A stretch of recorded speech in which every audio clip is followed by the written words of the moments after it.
Programme లో భాగంగా language and literacy development activity కింద మనం ఒక చిన్న క్వశ్చన్ అవి తీసుకోవాలి. అంటే ఏంటంటే మనకు అన్ని తెలిసినయే, నేను అడుగుతాను మీరు చెప్పండి. ఓకే, జామకాయ ఎక్కడ కాస్తుంది? చెట్టు, జామ చెట్టు కాస్తుంది. అవునా?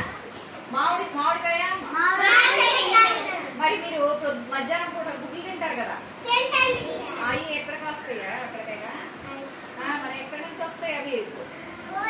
కోడిగుడ్డు. ఏం పెడుతుంది? కోడి పెడుతుంది. అవునా? మరి పప్పు తింటున్నారు కదా, కందిపప్పు, అవి ఎక్కడి నుంచి వస్తాయి?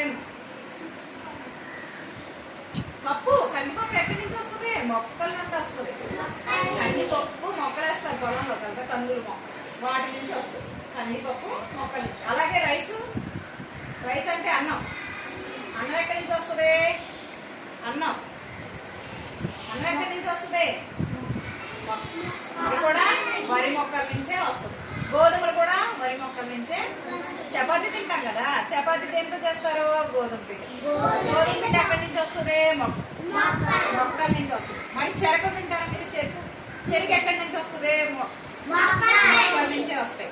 మరి ఇప్పుడే మనం చేసాం జిగ్సా పజిల్ చేస్తారు కదా, మరి అదేంటిది?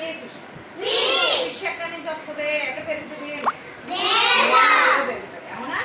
అంటే కొన్నేమో మనకి మొక్కల నుంచి వస్తాయి, కొన్నేమో జంతువుల నుంచి వస్తాయి. అర్థమైందా?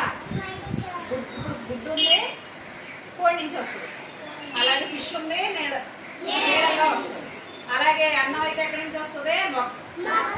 మొక్కల నుంచి వస్తుంది. చెరుకు ఎక్కడి నుంచి వస్తుంది? మొక్కల నుంచి వస్తుంది.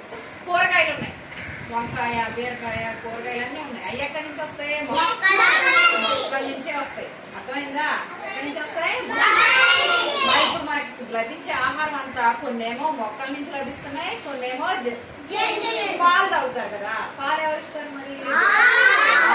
ఇంకా గేదెలు. ఇంకా మరి సండే వచ్చిందంటే మీరు అందరూ ఏం తింటారు? చికెన్, మటన్, అవన్నీ ఎక్కడి నుంచి వస్తున్నాయి? జంతువుల నుంచి వస్తున్నాయి. అవునా? అంటే కొన్ని ఆహార పదార్థాలేమో మనకి మొక్కల నుంచి, కొన్ని అయితేనేమో జంతువుల నుంచి మనకి లభిస్తాయి. అవునా? తెలిసిందా మీకు? ఏంటియా? కాయలు, పళ్ళు తింటారు కదా, ఫ్రూట్స్, అవి ఎక్కడి నుంచి? చెట్ల నుంచి. అవునా? మామిడి చెట్టు, జామ చెట్టు, మొక్క కాస్తాయా? చిన్న మొక్క కాస్తాయా? అవి చెట్టు, పెద్ద చెట్టు. పళ్ళు అయితే పెద్ద చెట్ల నుంచి వస్తాయి. అర్థమైందా? అంటే మొక్కలు, చెట్లు మనకి ఆహారాన్ని అందిస్తాయి. అలాగే జంతువుల నుంచి కూడా మనం కొంత ఆహారాన్ని పొందుతాం. అర్థమైందా? మనకు ఆహారం ఎక్కడి నుంచి వస్తుందో?